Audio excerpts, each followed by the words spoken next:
20 février 2026. Mesdames et messieurs, bonsoir et bienvenue dans cette nouvelle édition. À la une de l'actualité de ce soir, les inscriptions au tournoi de foot destiné aux moins de 17 ans, organisé par la chaîne Viva, se poursuivent. 5 dates sont prévues pour les phases éliminatoires. Les détails. Le tournoi de foot des moins de 17 ans, organisé par Viva TV, Viva Football U17, est de retour. Les inscriptions ont débuté lundi dernier et se poursuivront jusqu'au 13 mars à l'Arena Ivanj pour les clubs et les équipes souhaitant y participer. 5 dates sont prévues pour les éliminatoires. Les 28 mars, 30 mars, 31 mars, 1er avril et 3 avril 2026. Tous les matchs se dérouleront au stade du CFFA à Indurain Foot du 28 mars au 25 avril. Et parlons de santé à présent, le nombre de cas confirmés de Mpox à Madagascar s'élève actuellement à 339. Selon le rapport officiel, 30 districts sont désormais concernés par cette épidémie. D'après les informations recueillies auprès des responsables du ministère de la Santé publique, 30 000 doses de vaccins destinées à prévenir la maladie devraient arriver prochainement à Madagascar. Un chiffre qui reste insuffisant pour couvrir les besoins et que seules certaines catégories de personnes pourront en bénéficier dans un premier temps. Andiniana Martina sur les images de Nzara Jiansu. Bien que moins médiatisée ces derniers temps, l'épidémie de Mpox persiste à Madagascar. Selon le rapport officiel publié le 18 février par les autorités sanitaires, 339 cas confirmés ont été enregistrés dans le pays. 30 districts sont actuellement touchés par la maladie. Mahajanga demeure l'épicentre de l'épidémie, avec le plus grand nombre de cas recensés. Il est prévu que les vaccins destinés à prévenir la Mpox arrivent à Madagascar demain. Au total, 30 000 doses sont attendues. Toutefois, leur administration sera limitée à certaines cibles prioritaires, selon les responsables. Madagascar avait sollicité 130 000 doses, mais seules 30 000 ont pu être attribuées jusqu'à présent, selon les explications. Les autorités ont également indiqué être toujours à la recherche de solutions pour obtenir des doses supplémentaires. Et les agents de santé regroupés au sein du professionnel de santé Anouv, PSH, menacent d'arrêter leur travail. Cette décision fait suite à des doléances qui restent sans réponse à ce jour. Ils réclament également plus de transparence et des explications claires concernant le recrutement et l'attribution des postes entre 2021 et 2026. Toujours un reportage de Andiniana Martina et de Nzara Jiansu. Le secteur de la santé traverse actuellement une crise profonde en raison du manque de personnel, d'équipements et d'infrastructures, selon les explications des professionnels de santé à Nouva. Par ailleurs, aucune transparence n'est observée dans la gestion, notamment concernant le recrutement du personnel. Les membres craignent la persistance de pratiques de corruption et affirment qu'ils n'accepteront jamais l'exclusion de certains membres. Le PSH menace d'organiser des manifestations si leurs revendications ne sont pas satisfaites. Selon eux, ils n'ont pas été entendus jusqu'à présent. Ils rappellent que malgré la gestion du ministère de la Santé par le ministre depuis déjà 4 mois, les problèmes majeurs restent non résolus. Dans un tout autre sujet, Madagascar compte une entreprise lauréate du label Top Employer 2026, une distinction récompensant l'excellence en gestion des ressources humaines. De nombreux critères fixés au niveau international doivent être remplis pour obtenir cette certification, laquelle fait l'objet d'un audit approfondi. Selon les explications, cette reconnaissance constitue également un atout pour le développement global de l'entreprise. Andiniana Martina, Nzara Jiansu. La gestion du capital humain au sein d'une entreprise est un enjeu majeur et prioritaire. Elle conditionne son développement et sa performance. Il s'agit également d'un critère central pour le Top Employers Institute, organisme international qui attribue le label aux entreprises à travers le monde.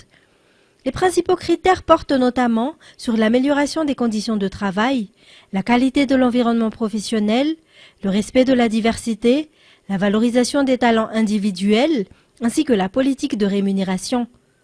Ce sont, de manière générale, ces exigences qui permettent à une entreprise d'obtenir cette certification internationale. Pour Madagascar, une entreprise a obtenu ce label pour la 5e année consécutive. Bénéficier d'un tel label peut être considéré comme un gage de performance et de crédibilité pour une entreprise. À Madagascar, peu d'entreprises disposent encore de cette certification. En revanche, la France figure parmi les pays comptant le plus grand nombre d'entreprises certifiées, avec 97 entreprises labellisées pour l'année 2026. Et fait divers, les escrocs vendent actuellement de la fausse poudre d'or à 400 milliards le gramme. De nombreuses personnes continuent de tomber dans le piège et d'en acheter. Ces vendeurs malhonnêtes opèrent en groupe lorsqu'ils commettent leurs méfaits et des femmes figurent parmi eux. Fin de Sénat Mireille nous en dit plus. Les escrocs conditionnent la fausse poudre d'or dans de petits flacons afin de tromper leurs victimes. Il y a 2 jours, un homme a été victime de ce type d'arnaque à Antanmen. Les fraudeurs lui ont vendu le gramme de poudre d'or à 400 milliards. La vente de cette fausse poudre d'or n'est pas le fait d'un individu isolé. En effet, les escrocs agissent en groupe. Après le dépôt de plainte de la victime auprès de la police nationale, des recherches ont été engagées. L'une des suspectes, une femme, a été retrouvée en train de rôder dans les environs. Elle a été immédiatement interpellée. De la fausse poudre d'or dissimulée dans un billet de 100 arrière a été retrouvée en sa possession. La suspecte a été conduite dans les locaux de la police nationale pour y être interrogée. Dans la page culturelle, la 20e édition du concours de court-métrage Madagascar Film Festival a été officiellement lancée aujourd'hui à l'Institut français de Madagascar à Analakeli. L'événement se poursuivra jusqu'au 25 février prochain. 62 films sont en compétition pour la phase finale de cette édition. Felena Rakutarsoul. Parmi les 700 courts-métrages inscrits au Madagascar Film Festival, 350 ont été retenus et seront projetés dans plusieurs lieux à Antananarivo du 20 au 25 février. Il s'agit d'un événement de proximité particulièrement destiné aux jeunes. 4 catégories sont en compétition: nationale, fiction panafricaine, documentaire panafricain et animation panafricaine. Le thème retenu pour l'édition 2026 est « Toujours à l'agonie, mais jamais mort ». L'objectif est d'encourager les producteurs à créer, valoriser et promouvoir les œuvres du cinéma malagasy. Par ailleurs, un partenariat international est en cours avec la commune urbaine d'Antananarivo afin de mettre en place une école professionnelle dédiée à la formation au métier du cinéma. L'ouverture officielle des projections de courts-métrages a débuté aujourd'hui à l'Institut français de Madagascar à Analakeli. Cette édition marque le 20e anniversaire du festival et toutes les projections sont gratuites pendant toute la durée de l'événement. Le Madagascar Film Festival 2026 est organisé en collaboration avec la commune urbaine d'Antananarivo. Et voici les événements prévus pour ce week-end. De nombreux spectacles sont organisés afin de soutenir les sinistrés du cyclone Gézani. Reportage. Léonie et Miarmboul se produiront ce soir à 20h au Foresto Ivatu.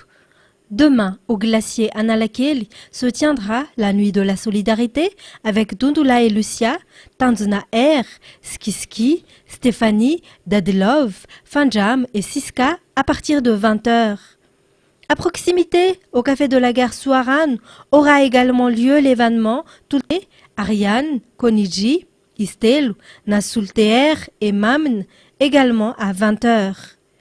Pour les amateurs de reggae, le Natural Hi-Fi Sound System sera en concert au sous-sol du No Comment Bar Israk à partir de 20h30.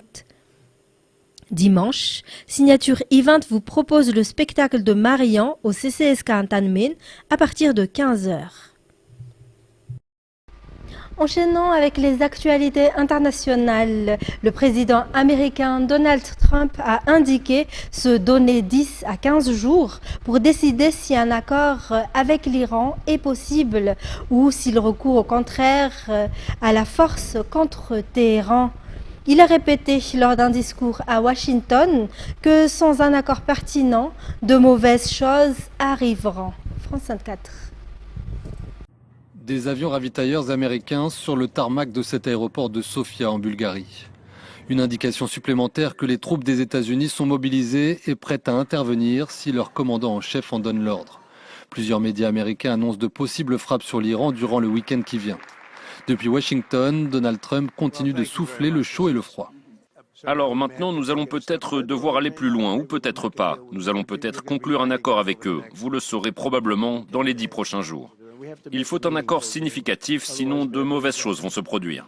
Selon le Wall Street Journal, le président américain pourrait opter pour des frappes visant à assassiner des responsables du régime iranien. Certains alliés des États-Unis préfèrent anticiper. C'est le cas notamment des premiers ministres polonais et israéliens. J'invite nos ressortissants à quitter immédiatement l'Iran. Et ne vous rendez en aucun cas dans ce pays. Si les ayatollahs commettent l'erreur de nous attaquer, ils feront face à une riposte qu'ils ne peuvent même pas imaginer.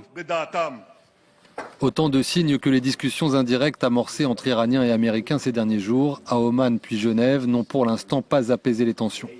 Washington voudrait inclure dans un futur accord le renoncement de l'Iran à son arsenal de missiles balistiques et au soutien apporté à ses proxys régionaux.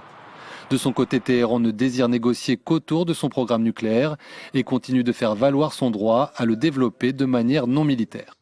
Le programme iranien progresse conformément aux règles de l'Agence internationale de l'énergie atomique. Et aucun pays ne peut priver l'Iran du droit de bénéficier pacifiquement de cette technologie. Le régime iranien exige par ailleurs la levée des sanctions économiques pour faire avancer la voie diplomatique. Mais dans le même temps, les forces navales américaines sont désormais massivement présentes dans la région et la marine iranienne procède à des exercices conjoints avec la Russie en mer d'Oman. Logements inondés, personnes évacuées, transports interrompus. Les crues exceptionnelles continuent de perturber la vie des habitants de l'ouest de la France, bien que le niveau de vigilance ait été baissé pour 2 départements. France 24. Dans les rues de Saintes, devenues inaccessibles, les sauveteurs en mer sont désormais à l'œuvre. Ils viennent évacuer un couple de retraités qui refusaient jusque-là de partir. L'eau continue de monter et menace leur maison. On pensait que ça se retirerait, puis non, c'est pas le cas.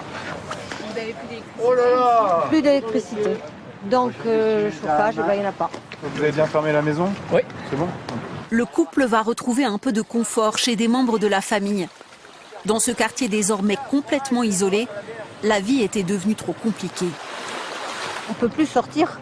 Non. Donc on ne peut plus aller faire les courses. On se demande jusqu'à quand ça va durer, quoi. N'hésitez pas à vous tenir à moi. Appelés dans les zones les plus isolées, les sauveteurs en mer enchaînent les évacuations. Aujourd'hui, du coup, on est déjà à 6 ou 7 depuis ce matin.